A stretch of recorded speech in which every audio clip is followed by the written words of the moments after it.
Okay, Rashawn, you got any more? Yes, our next question's coming from Joe Green. Joe Green, please go ahead. I got both of you right off the bat. All right, Joe, I got one from you. Is that all I have? That's all you have, one. Okay, and you're in Maryland. I'm in Maryland. You got an asking price of $1.5 million and a loan of $955. Reverse mortgage. Reverse mortgage. Ooh, okay. And that's really why I wanted to talk to you. I think that, see, my comp I wrote on there was $1,050,000. If I were a realtor and listed at that price, I would expect it to sell like at $975. So she's way above market in her request. Well, are you sure now, Joe, is the one you're comparing it to a real comp? The comp, you mean? Well, what does it say? It says R of 2.7 here. What's that? Yeah, this is on a street with extremely high-priced homes. It is waterfront property, looks right out over the Chesapeake Bay. Basically what's happening on this street is people are buying these houses, tearing them down, and building multi-million-dollar houses. So it's really the land that's going. This house was built in 1892 and extended in 1960, so the house is what you would call very bad shape. So people are really buying it for the neighborhood. It's where retired four-star admirals live and similar kind of industry people. So it's. So what do you think it's worth as is? As is? Yeah. I think $975,000. All right. Well, that means she's in La La Land at $1.5 million. So frankly, if you can't get her off of that, you got no deal here anyway. Okay, that's really the point I wanted to get from you. Yeah. Okay, and see, I have talked to her. These numbers are based on a discussion. Make sure your comp is correct, though, before we go making that decision to whack it, Joe. I can't tell you how many people I talk to. They look up some lowball distressed sale, and they take that for the comp. All of you listening, you got to make sure that you're using good comps.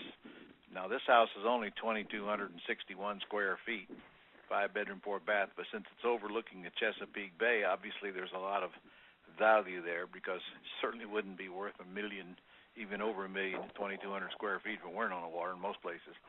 No, it wouldn't be 500. So you think this is a tear down, and she owes $955,000 on it. So my question to her would be, listen, if I can get a cash buyer in here that'll pay off your loan, will you sell the house? Because it's all she's going to get. It's all she's going to get. And if it's a reverse mortgage, though, it's going up every month. Well, she's only paying $1,243 a month though to live there. No, that's taxes and insurance.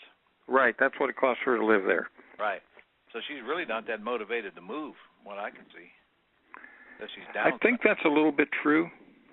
Well, you really just need to go out and see her if you care to, if you're interested that much, and just explain to her, show her the comp. Say, listen, I can't sell a tear down for top retail price, assuming it was in excellent condition, and even if it were, it's not worth $1.5 million. There's no way to justify it. And okay. Something that she can't come to grips with, it's time for you to move on. Quit wasting time on it. Okay. In fact, I'd probably do that on the phone, Joe.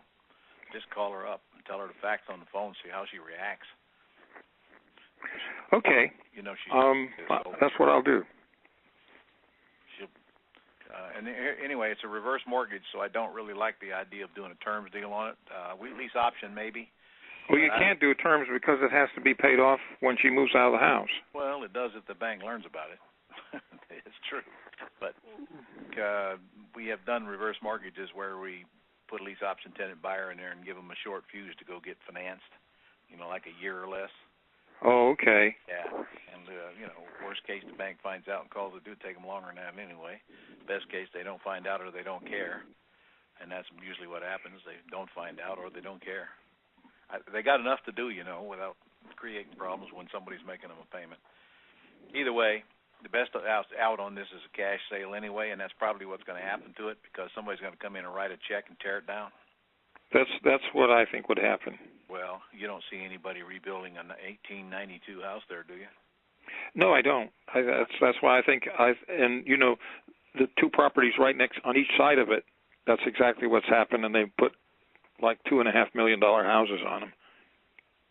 Well, it's a small lot, though. Yeah, but all of them right there are. Yeah, probably are. Okay.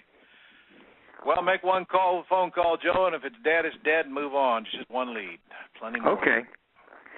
I appreciate your input. Yes, sir.